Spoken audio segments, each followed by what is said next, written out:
Well, Congress averting a government shutdown yet again, passing a stopgap spending bill late on Thursday. Now, that marks the third funding bill of its kind since October.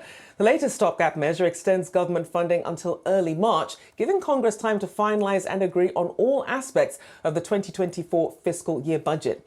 But there are growing concerns about the scale of the national debt. It reached a new high this week, topping $34 trillion. Let's get to our next guest, Doug Holtz-Eakin, American Action Forum president and former director of the Congressional Budget Office, to discuss more. Thank you for joining us, Doug. It seems as if we keep getting this can kicked down the road to the point where there seems to be almost a sense of apathy that your average investor or your average American isn't really as concerned about this. Why do you think that's happening, and how concerned should we be about when this does officially end up hitting the economy? Well, I'm deeply concerned because in the 21st century, the debt has only risen, even relative to the size of the economy, GDP. We've seen debt to GDP rise without any ability to get it to level off and stabilize it. So that can continue. That has deep economic implications. Over the next 10 years, for example, the federal government is on schedule to borrow another $20 trillion in deficits. That kind of repeated going into the capital markets is going to crowd out the private sector. It's going to hurt investments in technologies and equipment and software and human capital, and that hurts productivity and the standard of living. And so this isn't something where kicking the can down the road avoids the problem. The problem's here already. We're paying for this in little ways every day, but there is no real attention being paid to the debt in Congress. And it's something that I really hope that the Congress and the public will wake up to the dangers and begin to take it on.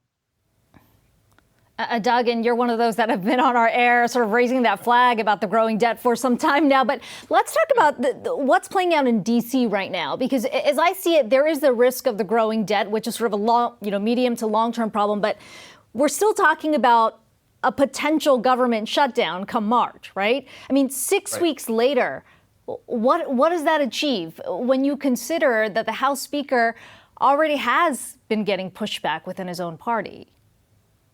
I'm a skeptic about exactly what's been accomplished here. The problems that were evident on September 30th, 2023 were evident approaching the January 19th and February 2nd deadlines. They'll be there on March 1st and March 8th, the new deadlines in this short-term funding bill. So I don't see any resolution other than some real compromise, which both sides have been unwilling to do thus far. So I don't see a lot being accomplished. This is literally just pushing the problem away for another 6 weeks. Hopefully, we can get the government funded for a fiscal year that began October 1st of last year. And then we have to turn to the next fiscal year. So there's an enormous amount of work that needs to be done, and the Congress is really not accomplishing a great deal. So, Doug, are the markets right to kind of shrug this off again? I mean, that's sort of become the reaction, right? Which is a government shutdown. Okay, maybe it'll happen. It'll probably be averted. We've got another potential deadline come March. At what point does it become something that you think investors can't ignore? I don't think a government shutdown per se is a great threat to markets, to the economy as a whole.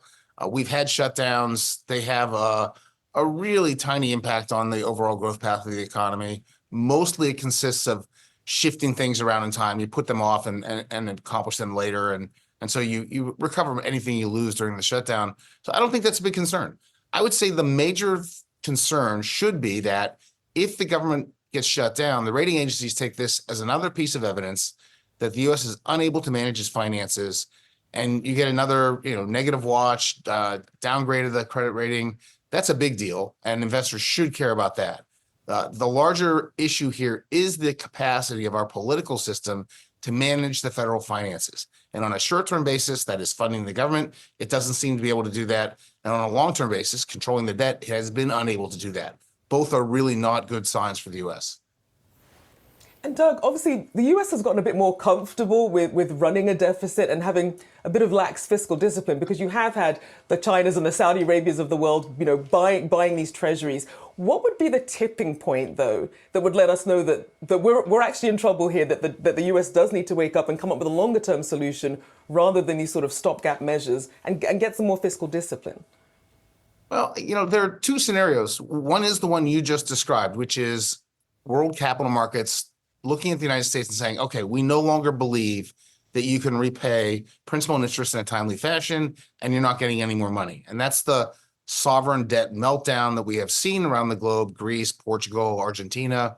That's a long way off for the US. It remains a reserve currency. The world gives us a lot more rope, and we use it to our own detriment. So I don't think that's the right way to think about it. I think there are other things that will trigger it first. Number one, the U.S. really does have a growth crisis. In the 20th century, up to 2000, GDP per capita grew at about 2.4% per year. And in the 21st century, it's been 1.4% per year. That means we've foregone about $19,000 a person in income in the 21st century. We'd have 19,000 more each. I would like my 19. I don't know about you. That's the problem people have in seeing reaching the American dream, the stagnation we feel.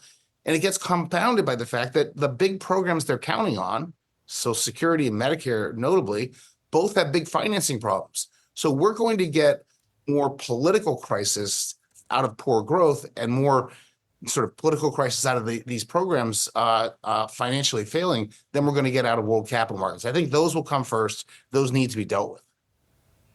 And of course, you do tend to get a lot of political grandstanding, especially in an election year. But Harvard University's Ken Rogoff, he said that no matter who wins the US election, that the US is still going to end up borrowing more. So when people are thinking about the blame game or how they're thinking about the...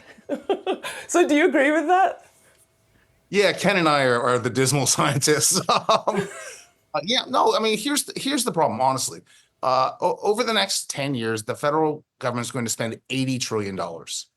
10 of that's going to be interest. A big chunk of what's spending now is just paying off previous interest. 20 will be the annual decisions that Congress makes. That's what we're fighting about now in funding the government.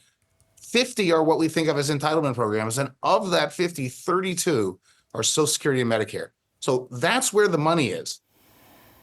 President Biden has said he's not going to touch Social Security and Medicare. Candidate Trump has said he's not going to touch Social Security and Medicare. That's where the problem is. They're not going to touch it. So I'm with Ken. This election solves none of these deep fiscal problems because the leading candidates are not willing to take them on.